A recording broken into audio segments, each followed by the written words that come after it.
जहाँ तक मंडियों में इस समय प्रोक्योरमेंट की बात है, प्रोक्योरमेंट पिछले वर्ष भी कोरोना के समय में ही हुई थी और ठीक प्रकार से सारी व्यवस्था हमने की थी।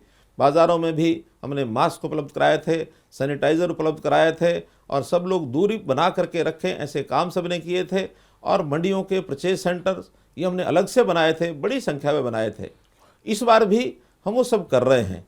हमारी प्रोक्योरमेंट में इस समय आधे से ज़्यादा अनाज जो है वो मंडियों में आ चुका है, लगभग 60%।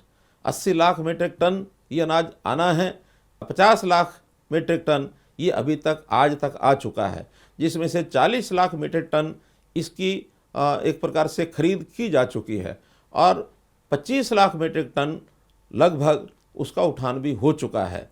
तो ये उठान हर दिन बढ़ोतरी इसकी हो रही है, उठान जल्दी से जल्दी हो ये हमारा प्रयत्न है। ट्रांसपोर्ट व्यवस्थाएं सब ने की हुई हैं, डिप्टी कमिश्नर्स को पूरे अधिकार दिए हुए हैं कि ट्रांसपोर्टर्स को यदि माल उठाने में दिक्कत आती है अलग से व्यवस्थाएं करें, लेकिन मंडियों में अनाज रखा न रह जाए, क्योंकि अनाज जो है वो खुले आकाश के नीचे रखा है।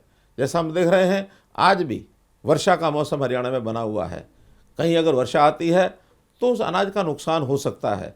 वो नुकसान चाहे किसान का हो, चाहे सरकार का हो, चाहे किसी एजेंसी को हो, एफसीआई का हो, आखिर तो हमारा सबका नुकसान है। प्रदेश का नुकसान, किसान का नुकसान, जनता का नुकसान, देश का नुकसान, आखिर हमारा सारा सबका नुकसान है। तो ये नुकसान किसी का ना हो, इसकी सावधानी बरतने के लिए आज जो अनाज आए हुए हैं उसका जल्दी से उठान हो, ऐसा मैं सभी एजेंसी के ट्रांसपोर्टर्स को कहूँगा, डिप्टी कमिश्नर्स को भी कहूँगा। लेकिन मैं किसानों से भी अपील करूँगा कि एक दिन के लिए, 2 दिन के लिए जहाँ ज़्यादा अनाज आ गया है, ग्लटिंग हो गई है, भीड़ हो गई है, अनाज बाहर निकाला नहीं जा रहा है, वहाँ 2 दिन लाने की स्पीड थोड़ी कम कर लें। 2 दिन के बाद ये सारी मंडियाँ खाली होने पर, या सारी खाली नहीं होंगी तो कम से कम उतनी जगह बनने पर दोबारा से हम लेकर के आएंगे, तो इसमें हमारा भी लाभ होगा, ये ज़रूर हम करें। और जहाँ तक मंडियों में व्यवस्था की बात है, सब व्यवस्थाएं हमने पूरी की हैं, बारदाने की कहीं कोई कमी नहीं है, गोडाउन्स में जगह की कोई कमी नहीं है। ट्रांसपोर्टेशन में थोड़े वाहनों की कमी हो सकती है, जिसका मैंने कहा कि डिप्टी कमिश्नर को हमने पूरे अधिकार दिए हैं, वो सब इसको ठीक कराएंगे।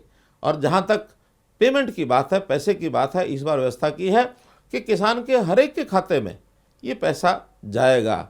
अभी तक मेरी जानकारी के हिसाब से 650 करोड़ रुपया ये किसानों को जा चुका है, क्योंकि अभी 3 दिन से ही पैसा जाना शुरू हुआ है। बाकी जितनी भी अनाज की खरीद है वो खरीद जैसे ही उठान होता है, उठान के साथ साथ एग्जिट पास कटने के बाद और उनका जो टाइम है पेमेंट का वो शुरू हो जाता है। उसके 72 घंटे के अंदर अंदर उनके खाते में ये पेमेंट ज़रूर पहुंचेगी, ऐसा हमने सुनिश्चित किया है। तो इस प्रकार से आप सबका इसमें सहयोग चाहिए, किसानों का भी सहयोग चाहिए, मंडी में आड़ती भाइयों का भी सहयोग चाहिए। हमारा जो एडमिनिस्ट्रेशन है वो डट करके अपनी ड्यूटी निभा ही रहा है, कहीं कोई लापरवाही न बरते, ये मेरा आपसे अनुरोध है।